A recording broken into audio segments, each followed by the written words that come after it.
Today we're going to be talking about the new chatbot from OpenAI, ChatGPT. We're going to be talking about what it can do for you to help you get higher grades. This is not about cheating, this is about using a really effective tool that's a new one in your arsenal. If you haven't been here before, I'm Ashley, the MBA Coach. We make videos on this channel to help you get higher grades, get the job you want, be more productive, be a better public speaker, all of that kind of stuff. Most of this video is going to be on the computer, so why don't we actually jump straight into it right now. So let's jump right in with an example here about how you would use it potentially in school. And the idea in this case is getting ChatGPT to explain something to you. So what I'm going to do is I'm going to run through the example and I'll speed it up as it types out its answer because it does take a little while. That'll save some time here. So let's say we want it to explain the supply demand curve. So this is a very thorough response, but it may be too thorough, maybe too detailed, and maybe too complex. So what you can do is ask ChatGPT to explain it like I'm a 5-year-old. This is a simpler explanation of the concept of the supply-demand curve, and explain like I'm a 5-year-old thing you can use in many different cases. I'm going to use it one more time later on. Another way you can use it is to remind you about things, highlight or refresh you on certain things. So let's say you're in an option class or you're working on an options paper or doing something to do with options, and you're like, what are the Greeks again? I know there are Greeks in option. So there you go, it kind of lays them all out there for you. So it's a good way to remind yourself of something you were trying to remember. So now let's go through an example of digging deeper into a particular topic. So in this case, we're going to go into marketing. So what are the 4 P's of marketing? Okay, so now let's say you want to learn more about promotion.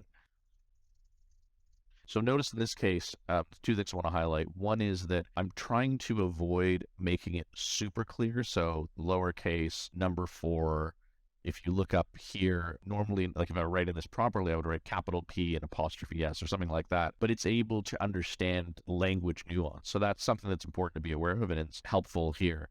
The other thing to notice is that I'm referring back to the previous question. So one of the cool things about this AI is that it's able to understand your references to previous questions. So it helps if you pick the right one. I actually wanted to go more into promotion. So let me go with that one. I'm going to follow up now on public relations. I'm going to use an abbreviation. And I'm also going to use sort of like, I wouldn't say industry language, but sort of short form language of in-house sourced. And if it were purely literal, it would probably not be as clear for ChatGPT, but it's able to understand natural language as part of what it was trained on. Let's ask it about some of the big PR firms. Who are they? Okay, so now I'd like to learn more about Fleischmann. So notice here, I even spelled Fleischmann wrong unintentionally, but I realized after I hit enter, I spelled Fleischmann wrong, and it still knew what I was talking about. So what we've done here is we started with the 4 P's of marketing, and we kept going deeper and deeper and deeper to actually go into the one of the major companies in a particular sub niche of it and understand what that company does. So the next thing I want to move to is stuff that would apply for school and work. It's got a lot of power and effectiveness there as well. So one of the really effective things you can do with ChatGPT is get it to explain how something works to you. Let's look into how are semiconductors made. So this is a pretty thorough explanation. Like the previous one, we could go deeper into any one of these, but what you may find is if you don't have any background on this, that some of this is a little bit, jargony, and some of it you're not going to understand. So let's say like I'm a 5-year-old. Okay, so now that gave a little sort of more simple an explanation. And one of the ways you can use this effectively is to have both of them there, read the second one first to kind of like get a general sense of how it works. Then you go and read the first explanation, the more thorough one.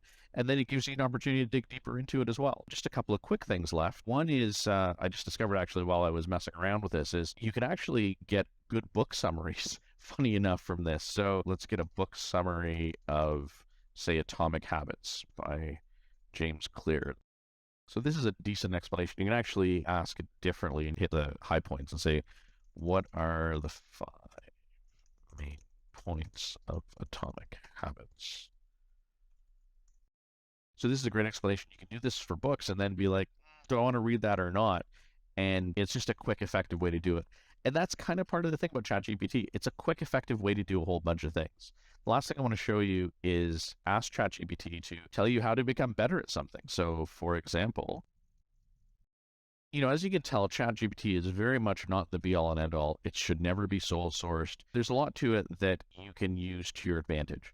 I want to touch very briefly. Do not plagiarize, do not cheat. And the reason for that is more and more they're going to be building watermarks into this that the automatic plagiarism systems that detect plagiarism will be able to detect. I don't know if we're there or not yet, but the bigger reason is it's a little bit like you're skipping steps along the way. It's like if you're trying to become good at a particular sport and you manage to somehow make it look like you did the training, but you didn't do the training. When you get to game time, you're not going to be able to perform because you don't have the skills. You haven't put in the reps. You haven't built that strength.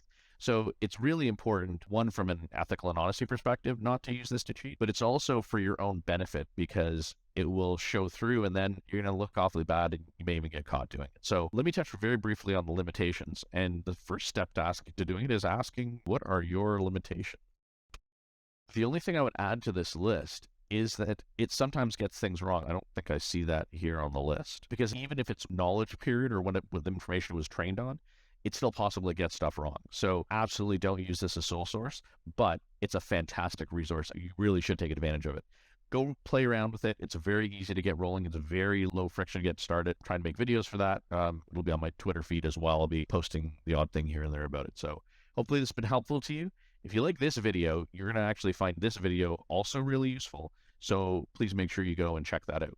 Otherwise, thanks. Have a great day and look forward to seeing you again.